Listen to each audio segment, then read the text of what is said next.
Hi guys, I'm Matthew Mitcham and I'm going back to school with Student Edge.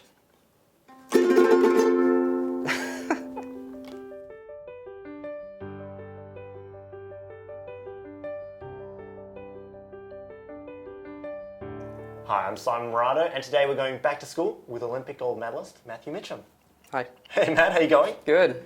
What was it like being a teenager? What was it like for you? I actually, I don't want to be morbid or anything, but I guess like a lot of teenagers, I was going through that sort of hormonal storm of, of the changes, and along with that, I had a bit of a genetic predisposition to depression, and so yeah, like from 14 to 18, I kind of went through that pretty heavily. How do you cope with that? Were there sort of mechanisms in place? Were you able to talk to people about it, or were you kind of not silently suffering, but did you feel like you kind of had to do it alone? I was totally silently suffering because part of the, because I was a sports person as well, and I had a lot of shame about my depression because I saw it as a sign of weakness. Right. And especially in the macho sporting environment, I didn't want to be seen as weak, so I kept my mouth shut and I just tried to kind of deal with it in my own ways, but that had knock-on complications, because I just couldn't figure out how to deal with my feelings appropriately. I ended up spending most weekends just getting absolutely blind until I passed out, just kind of as a form of relief. Was there someone that eventually was able to kind of break through you and give you an opportunity to talk about it, or did you find the relief in sports? How did you kind of get through that period? I think sports was actually kind of contributing to it. I was diving, but I wasn't really enjoying it. I kind of felt like I had put I had this childhood sort of thought that I really wanted to be the best in the world at something. It was a really powerful driving motivator because it had a lot of emotion attached to it. I felt like I would be validated as a person if I was the best in the world at something, and so that's what pushed me and drove me to keep going through sport for so many years, even though I was really not enjoying it. When I started getting pretty good at sport, I just kind of latched onto that because I thought diving was going to be my one ticket to being special. I had a really tumultuous relationship with the coach. It took me years to figure out, or to actually get the courage to ask him why he never gave me positive feedback, and that's when he said, if I don't say anything, it means that there was nothing to correct. So, but being in a already sort of fragile and negative frame of mind, because of my depression, I just made everything about myself, and so I was constantly getting negative feedback, and taking it really personally, and so that was contributing to my depression. But I felt like I had to stick it out because it was my one ticket to being special. I mean, all of this is on top of your schooling because you did start gymnastics and diving at a fairly young age. School was probably less of a concern. I mean, I knew that it was very unlikely that I was going to make a living out of sports, but so I didn't put that much effort into school. I still did, relatively well. I scraped by with the bare minimum.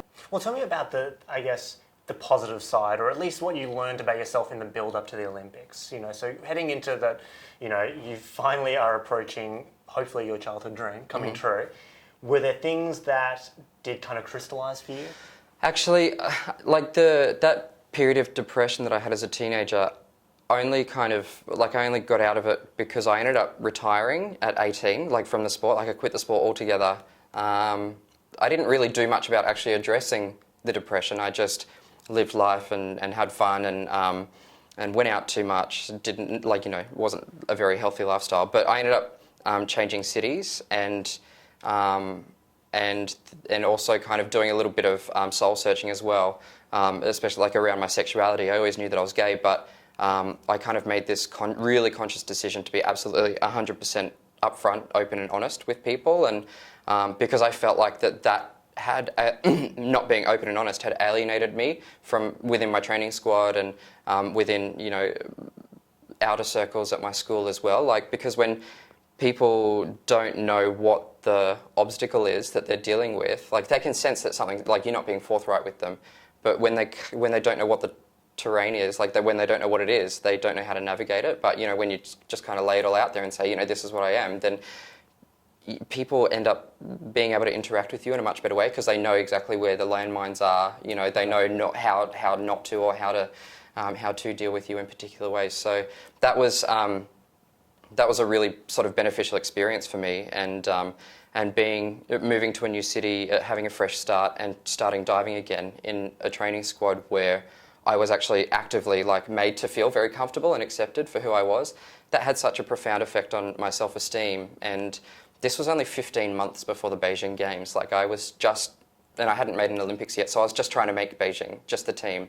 No medals or anything in my mind, but I guess I was just so happy and motivated and passionate that I just gave absolutely everything to diving. And I was so focused that every single dive that I did, I was like, this is for Olympic gold. Even though I didn't think I was special enough to actually get an Olympic gold, that's how focused I was, I guess. The thought as I was on the dais was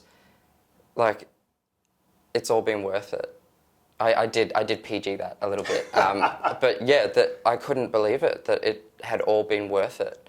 I was just shell-shocked because I honestly, even though I had this childhood thought that maybe if I was the best in the world at something, then my mum would love me, or everybody would have to love me, and it worked. It really worked for a while. It was very validating to kind of be the best in the world, but then because I had never actually addressed the underlying causes, the underlying roots, the core issues of my depression, I naively just thought that because I'd had depression as a teenager for a substantial period of time, that I was never going to suffer from depression again. I don't know why, I just had this thought that you only ever suffer from depression once in your life. But what I realised eventually was that unless you do actually address those underlying causes, it just kind of lays dormant for until stuff starts getting a bit difficult again, and all that self-esteem stuff really came back for me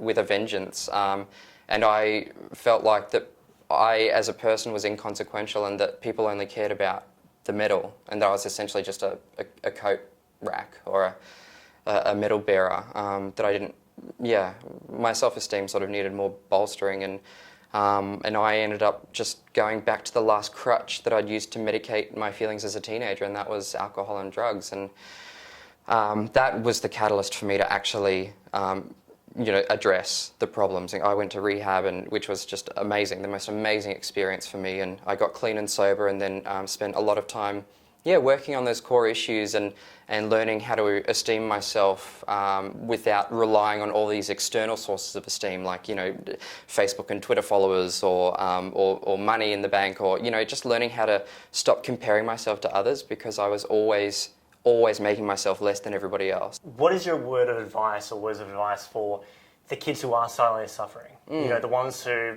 kind of felt like you, it'll pass, or I just need to get by this and not tell anyone. What do you wish you could have told yourself back then? Just to reach out. A problem shared is a problem halved, which is another awful cliche. I don't know why I just said that, but to reach out, because I felt like I had all the answers, but I didn't, so I suffered unnecessarily for years. But it wasn't until I actually reached out to people who knew better than me, which was, the psychologists in a rehab centre, that's when things started to turn around for me, and when I actually started to acquire tools to actually fix myself. And like I say this a lot, mental health is not like a gold medal where you can say, yes, I've got mental health. It's not a tangible thing that you can hold. There's no destination. You can always be happier and healthier. So, if you just kind of work away over time, it's something that you can do for the rest of your life, and you can just make a process out of it rather than a journey for a destination. Matt, thanks so much for your time. Yeah, thanks. Hey everyone, if you enjoyed that video, subscribe to our channel on YouTube, or find more of our stuff at studentedge.com.au.